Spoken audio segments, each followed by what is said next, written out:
And welcome to episode 2 of Picket Fence.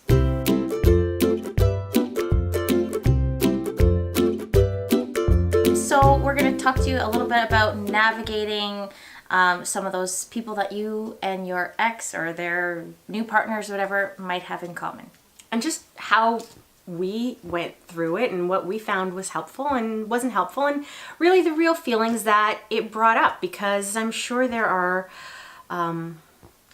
lots of feelings that come up with friends, much like kids. They're kind of like, you feel like they're yours, right? And the better the friend, the more you're like, I don't know that I want them hanging out together and stuff like that. I think that's a real issue for people. I have one friend actually who I was, I would say, more possessive over. Oh yeah? Mm-hmm. I bet I know who it is. Her and I hit it off, and then I also knew that she was friends with you, but I felt rather possessive of her. And you guys went on a trip one time, and I know exactly who it is now. Yes, and that upset me. Did it really? Yeah. So I was a little bit felt like she chose Team Julia, and I wanted her to be on Team Courtney. She got all this.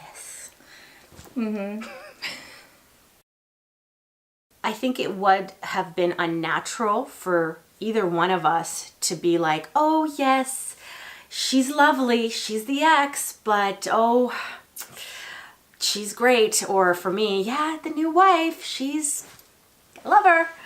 I think that's unnatural. I think people see through that too. And now I did have some people who were like, all right, what crap do you have for me today? Or what Sure.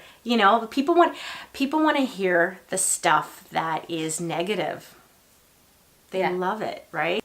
One friend I can think of in particular who, now that we are how we are and have a true friendship now, it's almost like they can't wrap their head around it. And sometimes the conversation still starts a little bit by like, oh, hey, how's that? Whatever word she decides to use. And now I get upset about it. Because you're my friend. I'm glad you get upset about it. I do, and I don't know what word she used, but I have a feeling it wasn't nice. You know what I think is really cool? What? How your friends who you had before you got divorced have now, I mean most of them anyway, have now opened their arms to me. I think that's really nice. I think that says a lot about you. Pick good friends. Well, also how you navigated all of that. Your friends haven't done that yet. Just saying. I know. If you sat there and, trash talked or whatever. Yeah. I can't say that I didn't totally not trash talk. There may have been a little bit. Just a tad. There may have been a little trash talking, like way at the beginning, like... I thought you said that I was so nice and you liked me. Yeah, well, you were nice and I did like you, but that made it worse.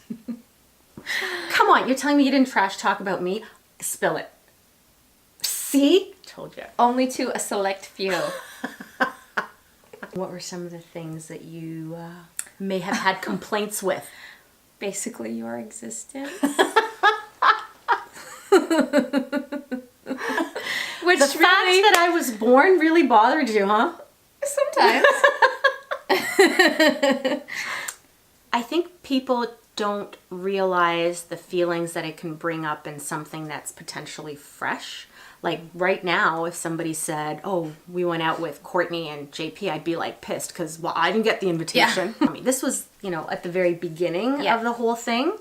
But I found it a little irksome, to be honest, because I thought, well, okay, fine. You went out with them. I don't need to know about this.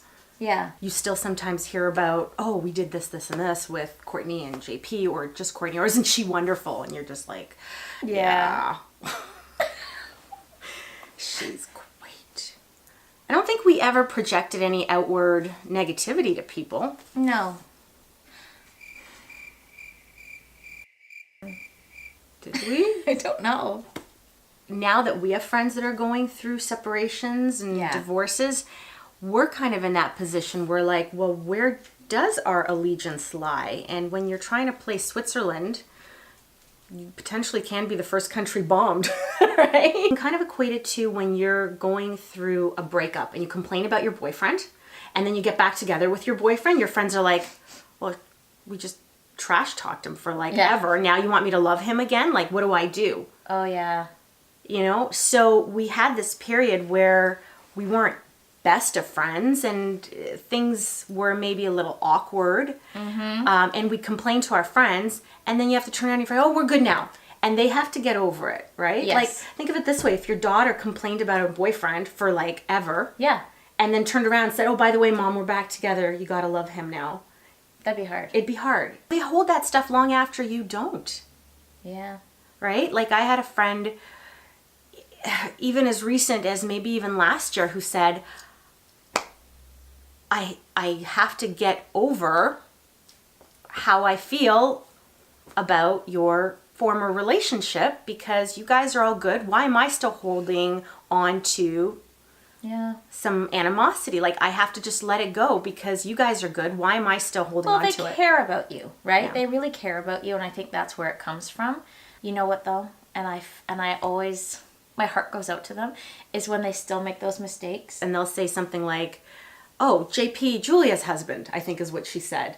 And she meant to referred say, to him as your husband. yeah, and she meant to say JP, Courtney's husband, because we were both standing right there, and she just happened to look. I mean, it was, and you see people just go white. I know. And they want to die. They really just want the world to sink and swallow them up whole. And we think it's funny. Like, I don't take, do you even take a little bit of insult when people get us mixed up? I mean, like, listen, it's a crazy situation, and right? We're both standing there. Yeah, and I don't blame them. I mean, I probably would screw up if it was... Totally. I love the fact that our friends don't feel like they have to pick and choose anymore. We have a girlfriend who does, like, girls' nights out all the time, like, whether it's, you know, wine at her house or something like that. And she puts us all on a string of emails. We all talk back and forth. It's never an issue. Yeah. I love that. I would feel left out now, though, for sure. Wouldn't you? Yeah. I know, I would too. FYI, if I don't get invited, I'm going to be pissed. Me too.